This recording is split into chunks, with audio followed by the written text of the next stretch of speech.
Thought Leadership from PwC's National Office.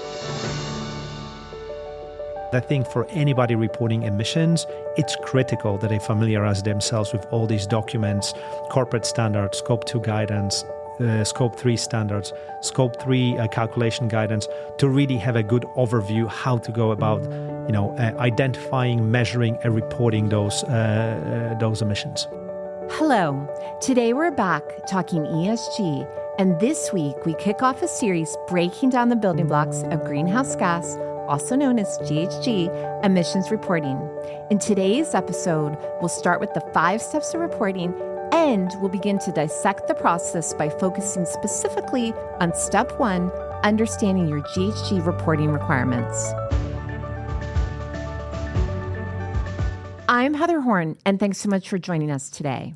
In this step, we'll dive into the foundational step of understanding GHG reporting requirements once you've determined that you're in scope of one of the required reporting frameworks. I'm joined today by Marcin Olewinski, an assurance partner who also leads our global technical working group focused on GHG, and Kelsey Pizza, a senior manager in the PwC National Office who also focuses on GHG, and who both are, together with me and Carolina Cosby, the primary authors of our chapter in the Global Sustainability Reporting Guide focused in on greenhouse gas emissions reporting. Whether you're preparing for mandatory regulations or considering your voluntary reporting, you'll be sure to find some helpful words in today's episode. With that, here's my conversation with Marcin and Kelsey. Marcin and Kelsey, welcome to the podcast, and thanks so much for joining me today to kick off the first episode in our multi-part GHG emissions series. And I think this is a great topic because no matter which framework you're reporting under, you're going to be reporting in some way GHG emissions, with maybe a small exception for SEC registrants that we'll get to. With all of that said, though, Marcin, I think it might be helpful to run through the overall approach we developed as part of writing the GHG chapter in our sustainability reporting guide. We kind of broke down the process of reporting emissions into steps. So can you share some background on that? Thank you, Heather. Nice to be here, as always. And good memories writing SRG, and I'm really excited about this mini-series. I think it's going to be beneficial to our listeners and kind of additional to the SRG. So I encourage everybody to, as they go through the chapters, also listen to the mini-series, because we're gonna give some explanations and maybe put some of the theory into life. So, okay, but let me get back on a topic. So yes, so what we kind of designed in our SRG is like 5-step process that every company planning to report emissions need to be thinking. It's kind of an easy, logical way to dissect that in a sizable bites, I would say. So the first step is to make sure they understand the GHG emissions reporting requirement. So as you mentioned, there's plenty new requirements that are going to drive or require companies to report emissions. And some of these requirements differ, right? Have a different kind of a guidance. So it's really crucial to understand what you have to report and where you have to report. Second step is to establish the organizational boundary, which kind of helps companies determine what is subject to the reporting. The third is to determine operational boundary. Then we move to the step 4, measurement of GHG emissions itself. And finally, the step number 5 is to report the emissions that we measured. Yeah, and I think to be clear, there's some of those steps have multiple steps underneath, which I know when I have other guests on, I often make fun of them for saying it's 5 steps, but it's really 15. So we're not quite guilty of that, but for the listeners' benefit, some of these do have more than one part. But I think for today, we're really going to focus in on understanding your reporting requirements, and specifically, this is not going to go so much into the applicability of, let's say, the ESRSs, or who's subject to the California rules, or what the requirements in various jurisdictions are for reporting of ISSB. There will be some other podcasts covering that. But assuming you're in the scope 1 of those standards, then what do you need to think about GHG emissions? What are some of the basics? We think even if you are generally aware of this, that this is very foundational, and it will really help build our building blocks to report GHG emissions, and will help as we move it further into the series. So with that said, Marcin, sticking with you, the starting point for companies in reporting GHG emissions, even if they're one of the other standards, is the GHG Protocol. So can you explain a bit about the protocol, and then we'll talk about the interaction with the other standards? Yes, I think it's a great starting point. And for all our listeners, I mean, emissions are being reported by companies on a voluntary basis, and sometimes regulatory for quite some time. So there's existing guidance, and that guidance is outlined in the GHG Protocol. It's probably by far one of the most commonly used accounting and reporting standards for GHG emissions. As I mentioned, historically, it was primarily done on a voluntary basis, but now, the new regulatory sustainability reporting frameworks, a lot of them points back to GHG Protocol as it relates to emissions reporting. So the background, I mean, the protocol is dated, right? I mean, it has been introduced in 1998. It's initiative of World Council for Sustainable Development and World Resources Institute, right? And they started initiative, as I mentioned, in 1998. Develop multiple standards and a guidance documents that currently a lot of companies are using as a base for emissions reporting. And the one thing that I want to maybe clarify upfront, right, when we refer to, because we're going to continue referring to this set of accounting standards and guidances like in one common word, GHG Protocol. But for those who are new to the reporting, it's not like a one document, right? So the GHG Protocol published multiple guidance and standards on its website that are publicly available to everybody for no price. That covers various elements of emissions reporting. So when we talked about this, in a group together, we talked about corporate standard, which is kind of a foundational. We talked about the Scope 2 guidance. We talked about corporate value chain standard, and a guidance to Scope 3 measurement guidance, right? So those are kind of the key elements of GHG Protocol. So every time we refer to GHG Protocol, we mean those kind of those key documents that they published. All right, so I'm going to pause you right there, and maybe, Kelsey, I'll put you on the spot and ask you about this. I think for us, it kind of just rolls off the tongue to talk about these different standards and what they all mean. But if we just dig a little bit deeper, so Marcin referenced the corporate standard, Scope 2 guidance, and then the corporate value chain, Scope 3 standard. Can you just give us a little more on each of those, what's covered, and then, anything that stand out to you about them? Sure. So I think with the corporate standard, which is the initial standard that was published by the protocol, really lays the foundation for measurement and reporting of GHG emissions by a corporate entity. It's probably by far the standard that's used the most because it covers broadly measurement as well as more specifics on measuring, Scope 1 and 2 emissions.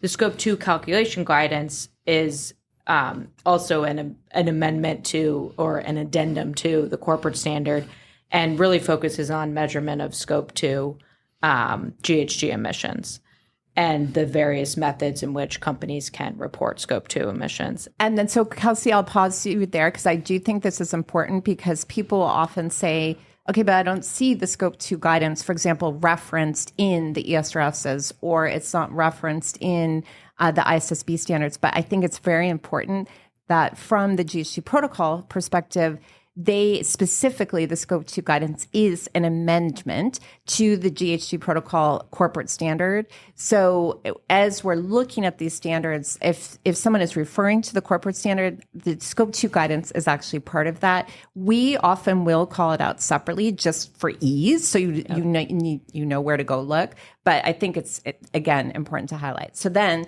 go to the third one, Scope 3. Yeah, so then the third one, which is the corporate value chain or Scope 3 guidance, really lays the foundation measurement concepts for Scope 3 emissions reporting and is also supplemental to the corporate standard for measurement.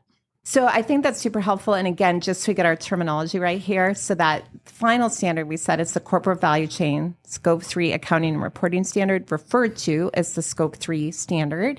And that is specifically referenced in ESRS, and that does give guidance about Scope 3 measurement. There's a companion to that, though, Marcin, that people may also want to be aware of, even though it may not be specifically referenced. And so what can you share about that other document? Yeah, so the other document is essentially calculation guidance. So when you look at a standard itself, It introduces the concept of scope 3 categories. It kind of broadly expect how to think about those categories, what should be reported, how to prioritize, each category and reporting of those kind of categories within scope 3, while the calculation guidance goes more into detail about the data gathering and actually calculation methodologies for each category of scope 3. There's like 15 of them. So every single one, the calculation guidelines outlines, allowable calculation methodologies and goes through the details. So it's very helpful considering scope 3 is, I don't want to say relatively new, but less developed compared to other scopes or being reported maybe not as consistently as other scope 1 and scope 2. So scope 3 calculation guidance actually provides a lot of valuable examples, starting with where to get the data to how to actually calculate emissions and how to think about, which methodology to use. All right. And then to the point, I think Kelsey made, but maybe it was Marcin, when we say GHG protocol, we actually mean all three of the corporate standard, the scope 2 guidance, and the scope 3 standard. We use that as shorthand. However, obviously, if you're reporting under, say, IFRS or the ISSB standards, there are some subtleties we'll get into. And so you'll want to make sure you are looking at that specific guidance. But again, both in the Sustainability Reporting Guide and in this podcast series, we will say GHG protocol to mean those standards. That said, if someone goes onto the GHG Protocol website, there's a lot of other guidance there. And I think this can get very confusing for people very quickly. So I'll start with Kelsey, and then Marcin, you can add in. Kelsey, if you can just give some sense to people when you're on the website, some of the other things you might see and how we may think about those. Sure. There is some additional, and whether I won't say it's not part of necessarily the corporate standard or supplemental to the corporate standard, but as I mentioned before, the corporate standard is for corporations or corporate entities reporting. Some of the other documents and guidance the GHG protocol has on their website is maybe some sector-specific guidance or asset-specific guidance that companies might look at, and they're in various processes of developing that or various stages of it. But companies might go look at the land sector guidance that I believe is on the GHG Protocol's website for specific requirements or methodologies or better understanding of how one would go about reporting GHG emissions for that particular sector. Yeah, and Heather, we also see things like, product standard or, a project development standard, which again can be used in specific circumstances. For example, for companies that developing like emission reduction projects, how to think about the calculations, or the companies that are willing to allocate emissions to specific products that they are selling. So again, it's all useful guidance. It all depends, what are your circumstances. But I think, and I don't want to shorthand like all the other additional guidance, but I think the three standards or guidances that we mentioned, they are really critical to understanding the wholesome or understanding of emissions reporting. I think, and I like your comments that when you look at this regulatory framework, whether this is IFRS, whether this is ISSB, they all might have subtleties as to which documents they point to. But I think for anybody reporting emissions, it's critical that they familiarize themselves with all these documents, corporate standards, scope 2 guidance, scope 3 standards, scope 3 calculation guidance, to really have a good overview how to go about identifying, measuring, and reporting those emissions. Yeah, I definitely agree with both of you. I think it gives some helpful sort of background setting. We do go into more detail in the SRG on all of these different sources of guidance and how you might think about them and how you may use them. But I think to the point Kelsey made, for example, if you are need guidance on land use, or there's agricultural guidance, or there's supplemental guidance for forests and trees, those are things you may look at specifically to help with those sectors. In addition, I would highlight that there are various tools on the GHG Protocol website. They have gone through a process with those tools, but anytime, any website where you're starting to deal with those types of things, we would definitely say, and we do say this in the SRG, that is a case where the companies should make sure they understand the methodologies that are used and the underlying assumptions and otherwise in those tools before using them. And that will become more important when we get into some of the measurement guidance. But again, if you're new to this, or even if you're not, I think definitely worth poking around in the GHG protocol and understanding what's there. Before we go on, one of the other points that comes up is, Kelsey mentioned this, that the corporate standard was the first standard that was developed. It was originally issued, I think, in 2004. And anyone who starts to use that standard is going to see that there are some concepts in it that are outdated, specifically related to leases, but there are some other things as well that are out of date. And so I think the question we get, and the GHG protocol gets, when is this going to be updated? So Marcin, just really big picture, what have we seen coming from the GHG protocol in terms of getting input on these standards, and then what have they shared about what their plan is? Yeah, so Heather, it's a great question. So I think because we have such a huge number of mandatory sustainability reporting standards that were issued during the last few years, I think GHG protocol realized that they need to have a look at whether how the existing GHG protocol standards and guidance fits the new reality, realizing that now it's no longer used for voluntary purposes, but now it's going to be way more prominent in terms of regulatory reporting frameworks.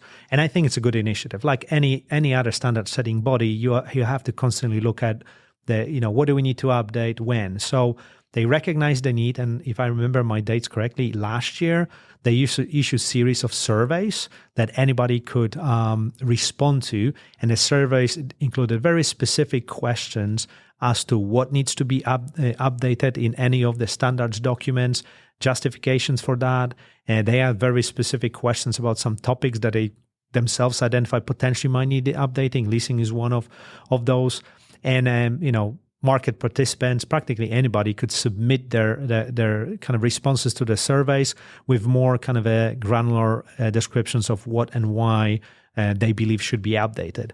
So GHG protocol, took those results of the surveys, analyzed. They issued kind of a detailed analysis of groups of questions and suggestions that they received, and they designed the outline how they're going to go about the updating the guidance itself, which I think, if I get it correctly, Kelsey might correct me if I'm wrong. I mean, they're planning to update, standard and guidance documents over the next 2 years, if I remember correctly. That's right. And I think one of the key points of feedback on the standards and guidance was the need for a better sort of due process over the standards. So they did announce that they're planning to appoint a steering committee, and then that the members of the steering committee then would actually appoint independent standards board, and then that they're going to have various working groups.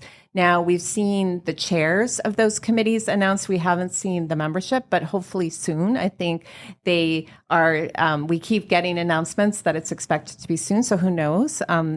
Next week is New York Climate Week. Maybe we'll see an announcement then. But I will say right now on their website, it says that they anticipate that they'll release draft standards for public consultation in 2025 and publish final standards guidance in the latter half of 2026. This is from some time ago, at least I think June, from their website. So whether that's still the timeline or it's even beyond that, but I think key reason to bring this up here is that I think it's important to understand the way the guidance is now, and then to think about the interaction with ESRS's, ISSB, et cetera, because we're not going to get new guidance in the very near term. All right. So that's a lot of background. I think most of our listeners, this will come into play if they are reporting in California to know these details about the GHG protocol. But otherwise, maybe, Kelsey, you can set the landscape for us of sort of how the other standards think about the GHG protocol and what other standards people should be focused on. Yeah. So as we mentioned, earlier, over the past couple of years, various sustainability frameworks have come about, and I'd say the primary ones are the key ones globally that companies are focused on, and that are requiring reporting in the near future is, the European Sustainability Reporting Standards, or ESRSs. These standards were really issued under CSRD and include GHG emissions reporting. And those requirements for reporting GHG emissions are actually found in ESRS E1, climate change is the standard. The other large global one is the IFRS Sustainability Disclosure Standards. These standards were issued by ISSB and also require GHG emissions reporting.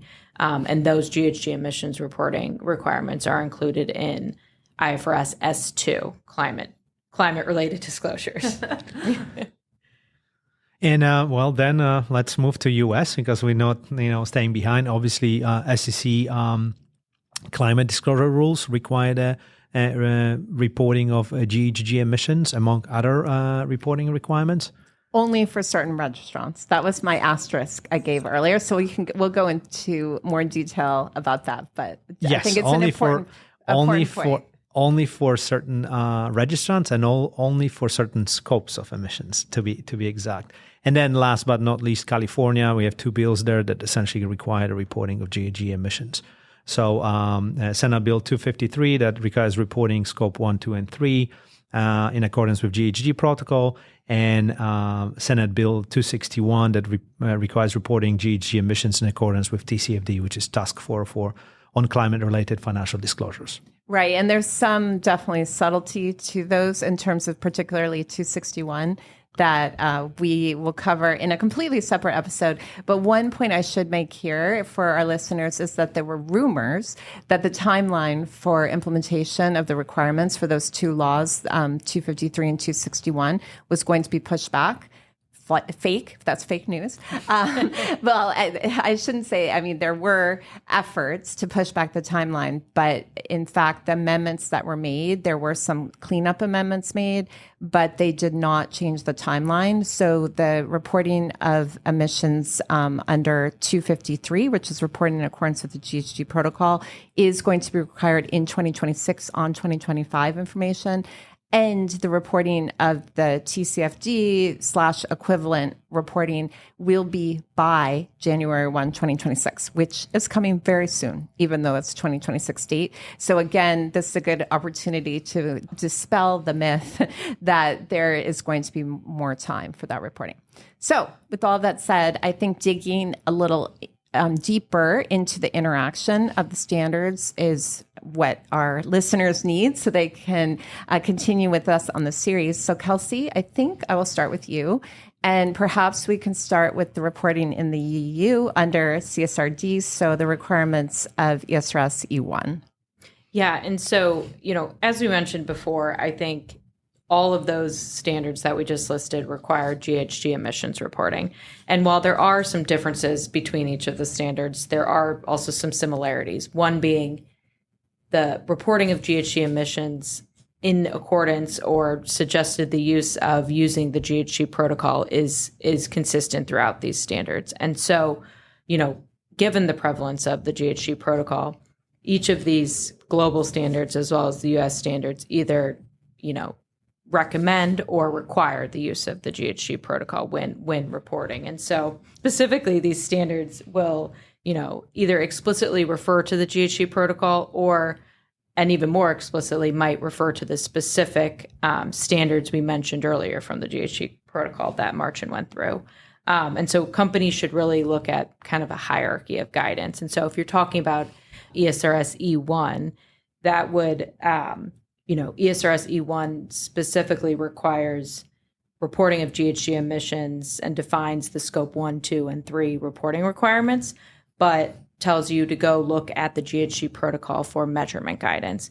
And so companies really should, like I mentioned, kind of follow that hierarchy of guidance. Explicitly follow the standard, and then in the absence of guidance or where the standard refers to the protocol, look at the protocol for measurement. Yeah, and I think what's interesting there is that ESRS E1 also references the ISO standards and some EU regulations, but it says you may consider those. And then it also does clarify that only in the event they don't conflict with with guidance in E1 or the guidance in the GHG protocol. The other thing I'd point out, some of that guidance that we said went beyond what we're defining as GHG protocols. So the product standard and some of the other guidance is actually referenced as potentially helpful resources, I think, in target setting. Yeah. And so again, I think for people to be aware of what's being asked for in the specific standard and then understanding how that interrelates with what is on the GHG website is important, because otherwise these standards just seem to sort of pop up out of nowhere, versus if you're familiar with the suite of guidance, then I think it's easier to understand. So all that said, Marcin, I will move to you next to talk about ISSB. Yes. So as Kelsey mentioned before, emissions reporting, measurement and reporting guidance is included in IFRS S2, and similar to ESRS's, it introduced a hierarchy. So basically, companies reporting emissions should start with a guidance included in S2. Then for measurement, it points to GHG Protocol corporate standard specifically. And for classification of Scope 3 emissions between 15 categories, it refers to Scope 3 standard of GHG Protocol. The new ones there in Appendix B, S2 includes certain additional guidance as it relates to measurement of emissions, but it's primarily focused on data quality, how to think about inputs in measurement. And for example, has guidance that says companies should prioritize direct measurement data to extent possible, use the verified data. So it's really helpful guidance, because when you talk about emissions, there's a lot of assumptions and estimates and third-party data that is being used. So having that outline is going to be very helpful, and help the reporting entities to think about what to use first, what data is acceptable, and so on and so forth. But the general premises of measurements are outlined in GHG protocol. So that's kind of the nuance, first nuance of S2. Then you have a second nuance. It also provides certain relief. So the companies that are subject to other jurisdictional emissions reporting requirements are allowed to use those kind of a measurement methodology included in those jurisdictional requirements. It's kind of a very crafted in a very interesting way. You cannot use, voluntarily other kind of a jurisdiction. You have to be subject. You or part of your organization has to be subject to this reporting. So it has to be mandatory for them. And then if that's the case, they're allowed to use this relief and use those other measurement methodologies as opposed to GHG protocol. So again, recapping, it's a kind of a three-step process. You start with whatever explicitly is listed in S2, then you go to GHG protocol measurement guidance, and then you have the jurisdictional relief. So it's kind of a nicely outlined process how to think about it. Yeah, and I think for both of those, it's sort of a key thing is that you start with whatever is specific to that standard, and then you supplement or fill in with GHG. It's a little more complicated than that, but from a big picture perspective, that would be the case. All right, now let's move to SEC. So it's a little more complicated in terms of actually the fact it provides more flexibility. So Kelsey, what can you share? Yeah, so out of all the kind of sustainability disclosure rules or standards, SEC probably provides the most flexibility in how companies measure and report GHG emissions. So, the SEC rules actually do not define a specific method or require a registrant to follow a specific protocol or standard, but rather just require the registrant or those registrants that are required to report under the rule to disclose which protocol or standard they are using and the information on the methodology, significant inputs, and assumptions they're using for measuring GHG emissions. And so while no specific standard or protocol is listed, they do, in some of the discussion in the rule, they go through some examples of standards or protocols companies can use. They mention the GHG protocol. They mention reporting under an EPA regulation or an ISO standard. And so I'll say, while there isn't any specific standard or protocol required, given the prevalence of the GHG protocol, as we mentioned before, and a lot of companies already voluntarily reporting under that, I think in practice, many companies might consider reporting under something like the GHG protocol or even ESRS, given they might be required globally to report. All right.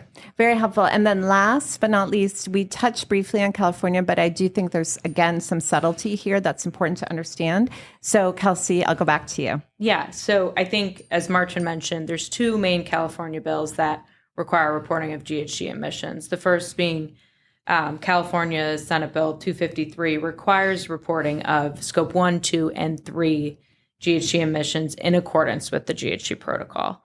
And so that's pretty explicit. So companies are going to be reporting and following the GHG protocol for measuring and reporting emissions.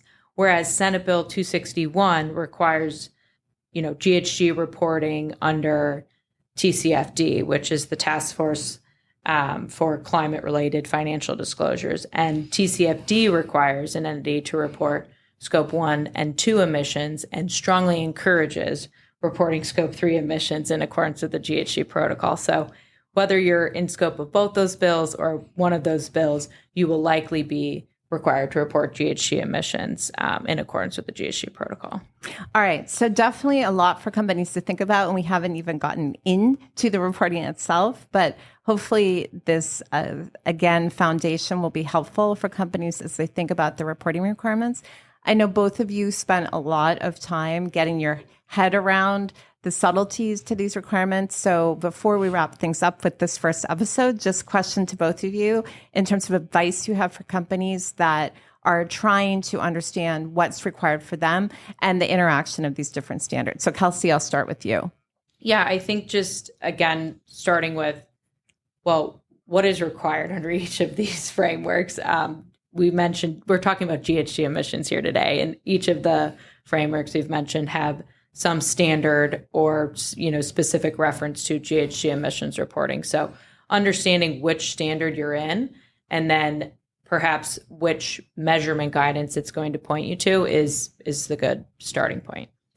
And Marcin? Yeah, for me, I think the word I've been repeating for the last 2 months, like a mantra for me, interoperability. I think that's going to be really crucial, considering that there are certain subtleties, but a lot of these standards are going to be require reporting of GHG emissions, and a lot of them point to GHG protocol.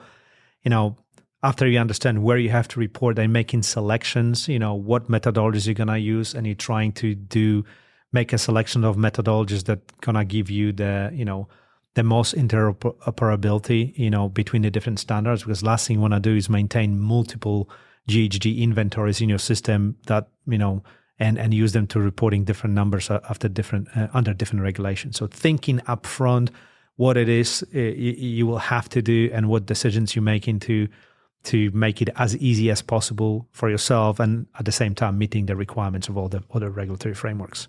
All right. Well, definitely a great introduction to the topic of GHG reporting. Thank you both so much for joining me. And for our listeners, stay tuned next week for step 2 in the process. And this is where it starts to get complicated when we're talking about organizational boundaries. Thanks again. Thank you. That's our show for today. Tune in next week for more fresh episodes.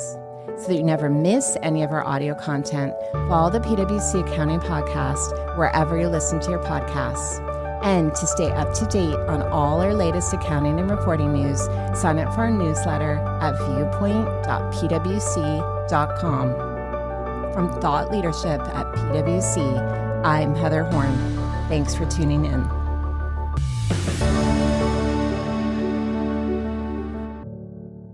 This podcast is brought to you by PwC, all rights reserved.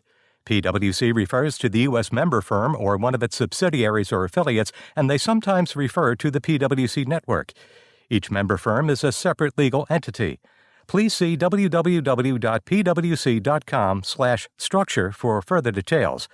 This podcast is for general information purposes only and should not be used as a substitute for consultation with professional advisors.